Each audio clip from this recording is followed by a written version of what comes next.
Jama'a da alamu fa a fara shirye-shiryen tsige shugaban ƙasar Amurka da muƙarrabansa, rikici ya kacame a ƙasar Amurka. Sanatoci, 'yan majalisu na ci gaba da suka da kakkausan murya tare da mai da zazzafan martani biyo bayan jefa ƙasar Amurka yaƙi babu gaira ba dalili da shugaban ƙasar Amurka Donald Trump da muƙarrabansa suka yi. Sanatoci suka kawai suke yi, yanzu ne ma ake ta reviewing ɗin dalilan da ya sa ma aka fara wannan yaƙi. An ga wata sanata tana masifa tana bala'i tana cewa cikin dalilan da shugaban ƙasar Amurka yake kawowa cewa ƙasar wai Amurka is under threat daga ƙasar Iran, wai suna nan suna shirya makamin nukiliya da zai iya rusa ƙasar Amurka. Wannan fa labari duk ƙarya ne. Sun bincika sun gano babu wani dalili makamancin haka. A iya yaƙin ma da aka gwabza da ƙasar Iran, babu wani abu da ya nuna cewa wai ƙasar Iran tana shirye-shirye za ta kai farmaki ƙasar Amurka ne ko wani abu makamancin haka. A'a, wannan lamari bai ma shafi ƙasar Amurka, bai ma shafi ƙasar Amurka ba, kuma su a policy ɗin ƙasar Amurka ana cewa ne American country first before everything. Ma'ana su fa duk wani abu da suke ikirarin suna yi a faɗin duniya suna yi ne don kare muradun siyasar ƙasarsu da 'yan ƙasarsu, ba wai kare wata ƙasa ba, kamar yadda dama aka ce wannan yaƙi fa ba na ƙasar Amurka ba ne, na ƙasar Yahudu ne. Aka gayyato shugaban ƙasar Amurka ya zo ya shiga wannan yaƙi. To fa yanzu gaskiya ta fara bayyana ne bayan wahala ta yi wahala. Dan da a ce nasara ake samu ba za ku ji ana wannan 'yan ƙananan maganganu ba. Amma yanzu duba da gagarumar asara da halin ha'ula'i da ƙasar ta faɗa na babu gaira ba dalili, ga ƙarairayi we are winning sun karaɗe bakin shugaban ƙasa, amma fa winning a filin daga labarin ƙanzon kurege ne.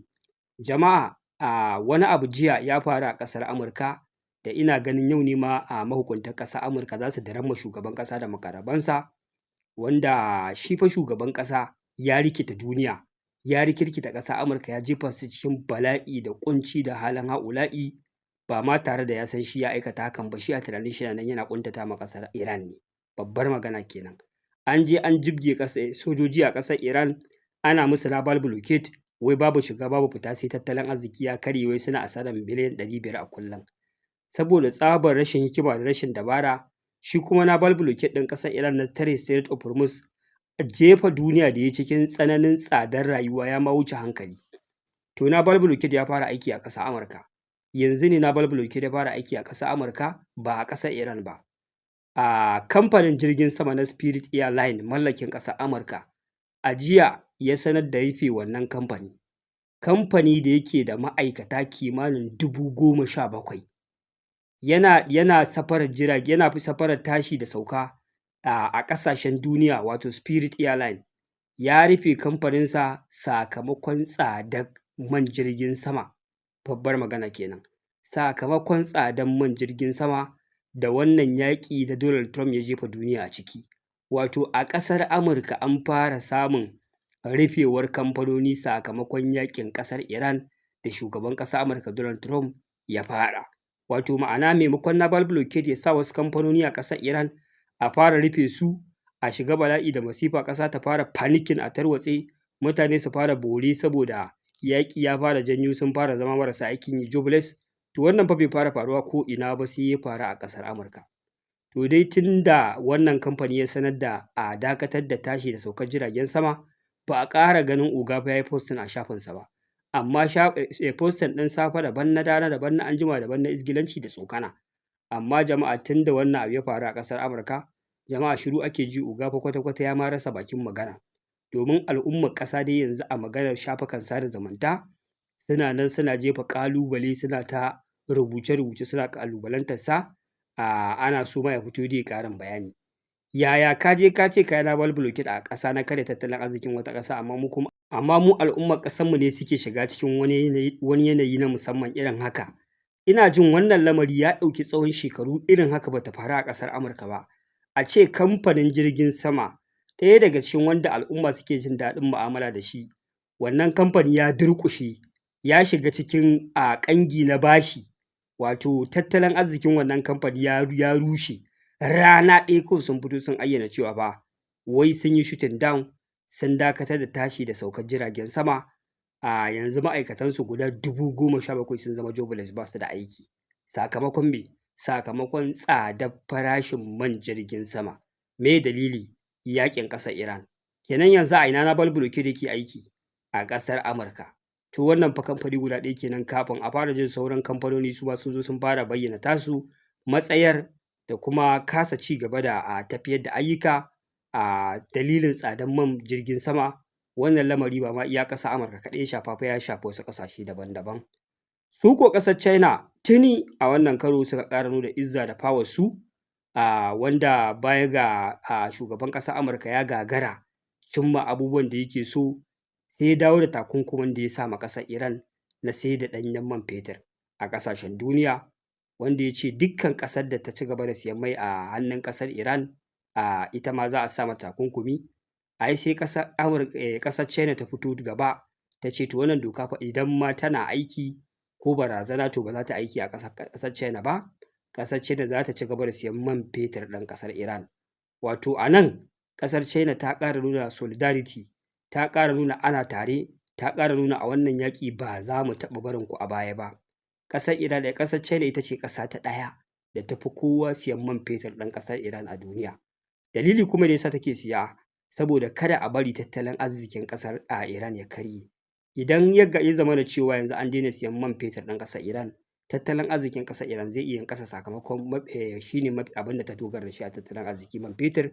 Kuma a daidai lokacin da ake tsaka da gwabza wannan yaƙi, dukkan wani abu da za a jaraba na ƙuntata ma ƙasar Iran ya gagara.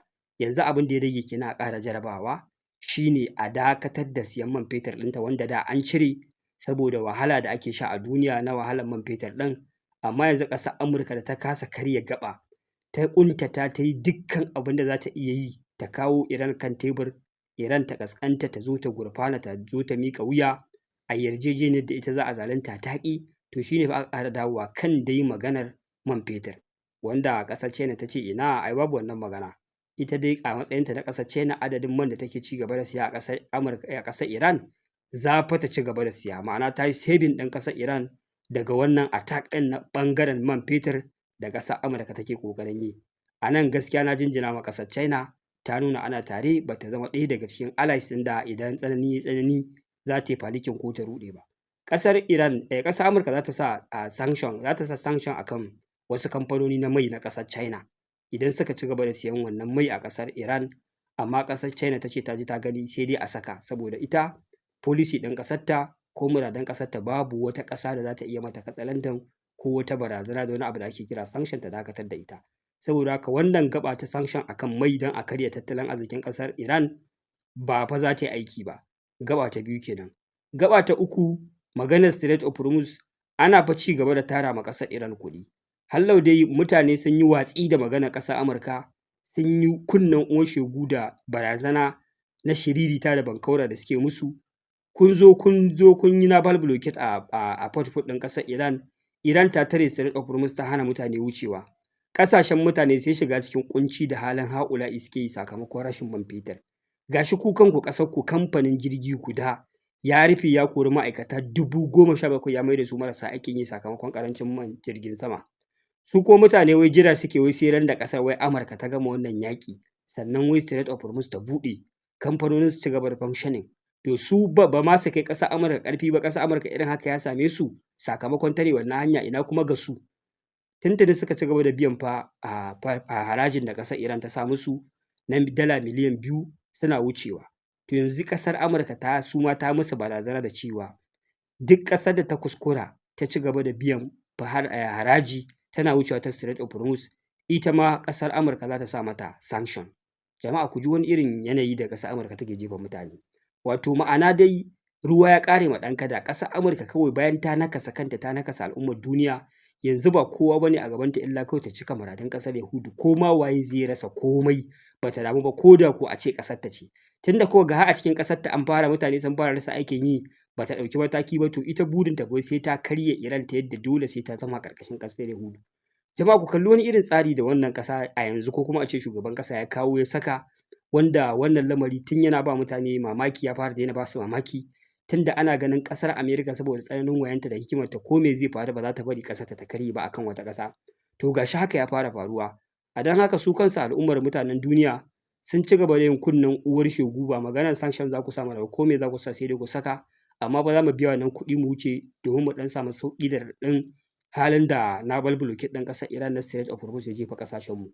Ina ƙara maimaita muku, idan har ƙasar Amurka kamfanin jirgi zai karye, sama da mutum 17,000 su zama jobless saboda naval blockade ɗin Iran da yake hana abubuwa gudana a ƙasashen duniya, to su kuma sauran ƙasashen da ba su kai ƙasar Iran ƙarfi, ƙasar Amurka ƙarfi ba fa, wani hali kamfanonin ƙasashen suke ciki a wannan gaɓar, tunda su har yanzu an ga wallansu, su kuma waɗannan ƙasashe me zai faru a 'yan kwanakin nan idan aka ci gaba da wannan lamari? To fa wannan abu ba zai ci gaba da yiwuwa ba, mutane sun fara yi ma ƙasar Amurka bore daga cikin gida. Yau ma na san bayanai za su ci gaba da bayyana ta ko'ina da ƙorafe-ƙorafe akan wannan lamari da ya faru na faɗuwar wannan kamfanin jirgin sama. Haka zalika dai hallau a wannan naval blockade ɗin na ƙasar Iran ta Strait of Hormuz ya yi gagarumar nasarar farraka ƙungiyar NATO. Ina ganin babban allies ɗin ƙasar Amurka a ƙungiyar NATO, dama na gaya muku ƙasashen ba su wuce Germany, Faransa, Ingila da Italy ba. To jama'a, wannan naval blockade ɗin fa ya farraka wannan alliance ɗin. Kai ina ganin ƙungiyar NATO idan bai a hankali ba, gaɓar watsewarta ya zo ƙarshe kenan. Maganar da ake yi na cewa ƙasar Amurka sakamakon kalaman da kansilo na ƙasar Germany Max ya yi, wato wanda ya fusata shugaban ƙasar Amurka, shi dai kansilo na ƙasar Germany ya faɗa gaskiya.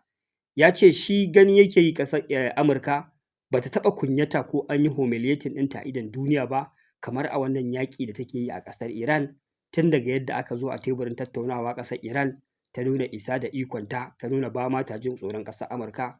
Wannan ya nuna cewa ƙasar Amurka ta kunyata, sannan alamu sun nuna cewa ƙasar Amurka fa ta shiga wannan yaƙi babu strategy, babu wata hikima, babu wasu dabaru, ba ma a san me ake so a cimmawa ba da sauransu, wanda ya ƙalubalanci tsarin da ƙasar Amurka ta bi wurin shiga wannan yaƙi, wanda wannan kalamai ne ya fusata shugaban ƙasar Amurka, aka fara mai cacen baki. A ƙarshe dai shugaban ƙasar Amurka ya ba da umarnin sojojin ƙasar Amurka ma da ke cikin ƙasar Germany kimanin 5,000 a tattara su a yi waje da su, a komar da su ƙasar a mai da su ƙasar Amurka, wanda baya ga kansilo na ƙasar Germany ya ce to wannan bai dame su ba, dama ba su yi tsammanin, sun yi tsammanin haka da ƙasar Amurka. Aka ga Ingila ta yi irin wannan maganar, aka ga Faransa ta zo ta yi irin wannan maganar, to wannan ya nuna cewa fa alliance da ƙungiyar NATO yana gab da watsewa, wanda aka ji sun fara raɗe-raɗin to yanzu fa su ma za su fara yunƙurin kafa wata ƙungiya wacce za su taimaki kansu da kansu, su daina dogaro da ƙasar Amurka. Babbar magana. Wato jama'a, maganar we are winning, muna nasara fa ta koma labarin ƙanzon kurege, ashe ƙasar Iran ce take nasara. Da naval blockade ɗin Strait of Hormuz, ƙasar Iran ta farraka duniya. Strongest alliance a duniya da ake takama da shi shine NATO.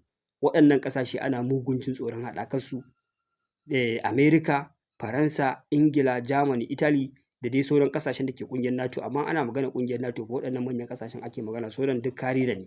To jama'a, wannan alliance ɗin fa ya farrake sakamakon abubuwan da matakan da ƙasar Iran ta ɗauka da datse Strait of Hormuz. To yanzu maganar shugaban ƙasar Amurka, we are winning, muna nasara, muna nasara. Jama'a, wannan magana fa ta koma ashe da ta ƙara tabbata duk ƙarya ce. Yanzu nasara ta tabbata akan ƙasar Iran. Ƙasar Amurka ta shiga cikin halin ha'ula'i, ta shiga cikin bala'i da masifar da har ta kai ga a ƙasar ta kamfanoni na rufewa sakamakon tsadar rayuwa da tsadar man jirgi. To wannan shine halin da shugaban ƙasar Amurka ya tsinci kansa a ciki, ba a san kuma wani bayani zai zo yi ba. A ƙarshe, duk bayan wannan, ƙasar Iran dai hallau ta ƙara jefo wata hikima wacce kada a zarge ta da zama mai taurin kai ko mai kunnen ƙashi ko mai ƙin bin kowace irin hanya da za a ba a samu maslaha a wannan yaƙi. Ma'ana tun da magana ake ta yanzu an dakatar da harbe-harben makamai, to ai diplomacy, ka zarge ta da ƙin yin wani yunƙuri ko motsi na bin hanyoyin diplomacy domin a warware wannan yaƙi. Ƙasar Iran ta ƙara aika proposal mai ɗauke da muradai guda 14 zuwa ga ƙasar Amurka ta hanyar ƙasar Pakistan, wanda ta ƙara naushin ƙasar Amurka a hanci ne. Wato kar a ce dukkan wannan abubuwan da suke faruwa fa ai ƙasar Iran ce an yi da ita ta zo a tattauna ko kuma ta kawo muradanta wanda suke da sauƙi, wanda za a zo a kawo ƙarshen wannan yaƙi ta ƙi, shi yasa dai abubuwa suka ƙi daidaita. To ƙasar Iran dai ta ƙara miƙa buƙatunta guda 14, wanda yanzu haka waɗannan buƙatu sun shiga hannun ƙasar Amurka. A da shugaban ƙasar Amurka yana ta labarai yana cewa ai sun ji wahala, suna nan sun ƙosa a yi sulhu, sun ma aiko da muradai. Amma bayan karanta muradan nan an ga wannan maganganu sun koma ciki, ya fusata yana cewa da yiwuwar ma a koma yaƙi. Ma'ana dai ya ƙara gano cewa waɗannan muradai guda 14 da ya fi hallau dai ba masu sauƙi ba ne. Amma dai yanzu ya ce za a duba su a yi review ɗinsu, a duba menene zai yiwu menene ba zai yiwu ba. Wanda dai da alamu dai ƙasar Iran na ci gaba da gasa wa ƙasar Amurka aya a hannu, gaskiya suna ji ba daɗi. Tunda daga karanta wannan proposal ɗin an ji shugaba yana fa zai wuya in ba a zo an ɗauko makamai an ci gaba da yaƙi ba, ma'ana ƙila an ƙara aiko da wasu buƙatu na ɓacin rai kenan.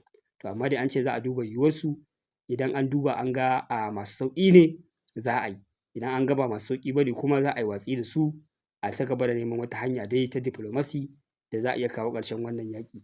Jama'a wannan fa shi ne halin da ake ci gaba da kasancewa a wannan yaƙi tsakanin ƙasar Amurka da ƙasar Iran. Jama'a masu maganar nasara dai nasara ta koma kansu. Ina jin dai ƙasar Yahudu ba za ta yi ƙasa a gwiwa ba, sai ta tabbatar mutuncin ƙasar Amurka ya ƙarasa zubewa a faɗin duniya, kasancewar ta super power ya tarwatse gabaki ɗaya, sannan hankalinta zai kwanta. Jama'a mu ci gaba da bibiya mu ga halin da mutanen nan za su kasance a ƙarshe. Wassalamu alaikum wa rahmatullahi ta'ala wa barakatuh.